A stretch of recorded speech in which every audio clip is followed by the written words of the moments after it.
jungle. Wow. During finals week, right? During the grueling 13-week season. Meanwhile, the Tigers have to wake up and walk to the stadium. Oh, wow. Talk about it. Boy, I got the world's smallest violin for the Tigers, who nearly coughed up the game against Mount Sac. When Mount Sac had to travel all that way, and the Tigers didn't have to do a thing. All of our information being fed to us by our main man, cameraman for the RCC Tigers, Tony. Tony, what's your last name? Alou? Tony Alou. I wonder why he refuses to be on the microphone. I don't know. We got to get him a mic soon. Yeah.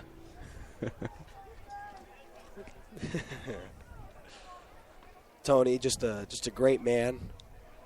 The world would be far worse off without Tony in here. Well, we wouldn't know what to do with ourselves over here. We really wouldn't. Yeah, no, Tony's been fantastic for us. He really has. Shotgun snap, swings it out on a screen pass to Nick Birdsong, and he's got room off to the races across midfield to the 40, and he's pummeled out of bounds at the 39-yard line. Nick Birdsong in garbage time with a catch and run of 41 yards. Well, where was that play earlier? Yeah, I mean, seriously. Should have been airing it out a lot sooner. 7:38 to go. Now we're just looking to move on here. 8-1, including 5-0 in conference play here, Dan. And really, I think the road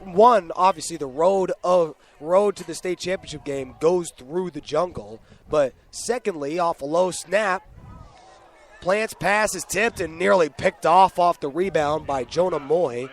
But the road to the state championship game, Dan, goes through Riverside City College. And it's not a place where you want to go and have a playoff game. Like you said, 28 straight wins at home. That's unheard of, man.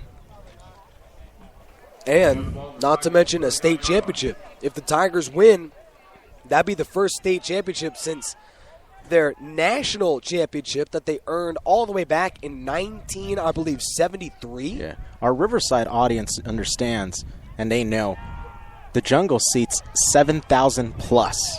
And they're always in full attendance. Plant finally will be taken down for yet another sack. This has been a phenomenal effort by that Tigers defense. And Levi Plant, again, getting up slowly. It has not been a fun day. Typically, football, great sport, fun sport to play, but at times it could be one of the most grueling sports at times. Yeah, take a look at the back of Levi Plant's jersey, all of the green on it, and you can tell he's had a real rough day. Yeah. A real rough go of it. That'll be sack number 6 for the Tigers. And that's a black today. jersey with the white numbers. Yeah, seriously. It's been all black and blue for the man playing number 10, Levi Plant. In potentially his most offensively egregious performance, he subbed in for the starter to start the year, Dimitri Morales, as Morales will check it near side, have Wimberly, and he will run out of bounds at the 32, move the chains. Wimberly padding those stats right there with that catch. A catch to the outside, gets a few yards after that catch too. 6:20 to go between the Tigers and a National Central Conference Championship. Just watching that clock. Also want to take a look at the scoreboard. Long Beach City College at one point was an undefeated 6-0, and now very easily could fall to 7-3, losing 3 of their last 4 games if they're unable to pull through against Citrus College. Currently they're tied 27-27. We'll get you a score after this play. Plant scoops it off the deck, hands off to Birdsong, and he's into the end zone untouched. Touchdown, Chaffey College. Well, that's exactly what they wanted to create in the first half. A big runs like that on this defense, but unfortunately, a little too late. Long Beach City College leads by 6. Actually, let's take a look at the live stats. 5:50 to go, garbage time. Nick Birdsong, that'll be a touchdown for him. And touchdown out of Corona High School, his 3rd on the season. He's only 5'11".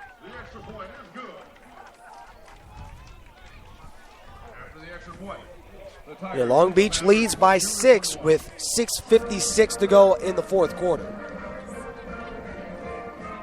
Dan, what are your thoughts of the game so far? Total dominance by RCC on all cylinders. I'm talking about special teams.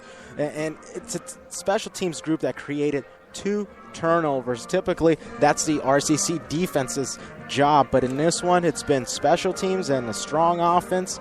And you sprinkle some of that defense, and you got yourself a big blowout win. Currently 42-21, 5:50 remaining in this ball game. That's amazing. Next week, we'll be at home, back in the jungle, and we'll be going up against Citrus College. A team that's given Long Beach City all that they can reckon for. 33-27, the Vikings lead over Citrus College. With under 7 minutes to go, we'll get you live action presented by the California Community College website. But Citrus does have the football. An onside kick bouncing off the Tigers is recovered by Chaffey, but a flag is down. We'll check the penalty. It is recovered by Chaffey, though. We'll check and see if that play will stand. Again, I want to thank you all for joining us on the National Sports Radio Station on Spreaker.com. Offsides. To add insult to injury, Chaffey had a chance, but off of the penalty, that'll be yet another flag by them. Take away the recovery, and now the Tigers know what's going to hit them. Yeah, Chaffey, there will be better days, but against this Riverside group, a group that's most likely going to contend heavily for that state title, there's no shame in losing a strong Riverside team. Yeah, how fitting that Chaffey College will lose on a mistake like that. A number of them. You had the high snap for safety. You had the pick by Levi Plant that really shouldn't have even been like that. They had 2 fumbles in the first half alone. And now Luna will try and make this thing a little bit closer. Onside kick attempt is in the air. They're recovered by Chad Nolan at his own 44-yard line. A recovery by the Tigers. It's that mental mindset that Riverside brings to opposing teams. It's an intimidation factor. I mean, a lot of the turnovers caused by Riverside were pretty much given to them by the opposing team. It's not like Riverside is causing them, but the factor that there's a Riverside Tiger standing in front of you is a mental game. The Tigers are winning that mental game, the entire ball game.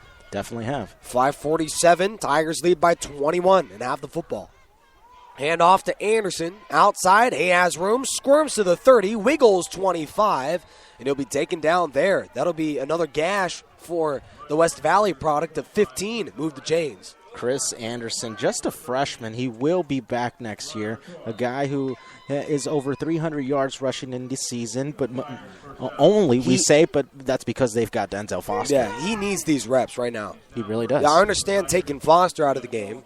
Anderson, I think, will be one of the top running backs in the National Central Conference next year. He's just that good out of West Valley High School. You also mentioned the man has 3 rushing touchdowns this year and has a better run per average carry than Denzel Foster. Handoff outside to Anderson, and he's bullied to the turf by Anthony Yim, making a 2-yard pickup. Now under 5 minutes to go. Tigers trying to chew out the remainder of this clock and win their 6th game in a row. And their most impressive, a 21-point lead right now over Chaffey College. I wonder if they get past that 20, are they going to go for that touchdown? Yeah, I would. Why not? Helinski's still out of the game, though. You have all your starters outside of Foster in your lineup. Here on a 2nd down and 8, 4:38 to go here in the game. Again, thank you all for joining us from Grigsby Field. Ryan Ramirez, Matthew Morin, and Darius Jeter are the receivers to the near-hand side. Handoff Anderson. Scoots ahead, has room, and spun down at around the 26-yard line. Make it a gain of 4. Devontae Manning on the tackle. Riverside finishing this game the right way. No mental errors so far. No penalties. Respectfully, the right way. You talk about no passes. Exactly. I do understand passing the ball when you're playing for a playoff spot, but no matter how you win this game, you're going to go to the number 1 seed. Why not? Why pass the ball every down? Morin will keep it on a wildcat, pick up the 1st down, and scurry inside the 10, elbowed out of bounds at the 5, and Devontae Manning saved the touchdown but gives the Tigers a 1st and goal. Michael Morin right there showing his versatility, a guy that usually lines up in the slot as the tight end, a guy who's usually there for running situations, just blocking, but right there lining up in that wildcat position and getting a good chunk of yards. Yeah, they didn't run that at practice all last week.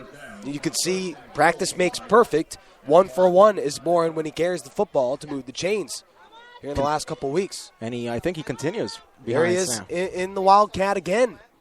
He'll take it to the left side. Zigzags to the 5. He'll actually end up running backwards to around the 9. Making a loss of 2. That's an interesting formation they run there. They line up Nicholas King in the slot at wide receiver, putting Michael Morin at the quarterback position, which is what's called the Wildcat. Not necessarily a pure Wildcat because Michael Morin does have experience at the quarterback position. Nicholas King, you saw him practice last week in literally the most wacky practice formation. They had the tight end, Matthew Morin, throwing passes to the quarterback, Nicholas King, in real live action in practice during the last week. Tom Kraft, he pulls out all the stops. He'll have his cornerbacks punt the football if he needs to. 2:33 to go here in the game. Pistol set, handoff to Anderson. Head of steam to the 5, reaching to the end zone, and he's down to the 1. The Tigers had to settle for a field goal last time they reached the 1-yard line. From the same exact spot goes Riverside with an opportunity to make this thing a blowout here on the road. I would like to see Coach Tom Kraft give one to Nicholas King. Let's see a QB sneak. Give him a touchdown. Nicholas King has run for 4 rushing touchdowns this year and over 380 yards on the ground. They'll snap this football at 2 minutes. Tigers lead by 21. Again, thank you all for joining us on the National Sports Radio station on Spreaker.com. As soon as this game's over, we'll all be over. I don't know about you, Dan, but my voice is done. Hey, you've done a heck of a job with what about half of a voice. Hey, I'm feeling great. You it's feeling Saturday. Great, Saturday night. Saturday night. My day off is tomorrow. I mean, Christopher Anderson deserves a day off. He's in for a touchdown, and the Tigers extend their lead. What are you going to be doing here over the weekend? Just chilling, right? Oh, man, relaxing. Dang. The work week. Over. Last night's ball game, another win by St. John Bosco. That's right. Going into the playoffs as the number 1 seed, we'll find out who they play Sunday morning, and we'll find out in 2 weeks who Riverside will be playing in the playoffs. Yeah. After this game against Citrus. But we'll get you what we believe will be the first round of the playoff scenario right before we close here on the National Sports Radio station. Again, thank you for joining us for the final few minutes here from Grigsby Field in Chaffey College, right off about an hour away from Los Angeles in Rancho Cucamonga. 1:55 to go in the game. Tigers will have potentially their final stand on the defensive end. And with 3:05 to go, Long Beach City leads by 6 and has the football from their own 28-yard line. So they're a couple first downs away from sealing a very, very close 6-point victory. And next week we'll take on a Citrus College team that I believe will be 5-4. Possibly. By the time we play them. What is their record right now? Currently 2-2 in league play, 3-5 overall. 3-6, really? Wow, they really struggled out of the gate. They had a couple of impressive wins in the conference play against El Camino and L.A. Harbor. From their own 2 goes Bateman out across the 15 and pummeled at around the 17-yard line as Duran Burton, not only on receiver, but makes the play on special teams. To go along with Dahone Wise, who had the blocked kick last week against Long Beach City College. About next week's game, it's a Citrus team that's coming into tonight's game against Long Beach on a 3-game losing streak. We'll bring you an update about that one. Yeah, if they're unable to finish the game against Long Beach, it would be a 3-game. It would be a 4-game. Really? It'd be a 4-game losing streak. That is highly disappointing. First down and 10 from their own 18. Plant looking left, swings it out to Birdsong, and he bullies his way out to around the 21, refusing to go down, spun to the turf, after a 3-yard pickup by Chad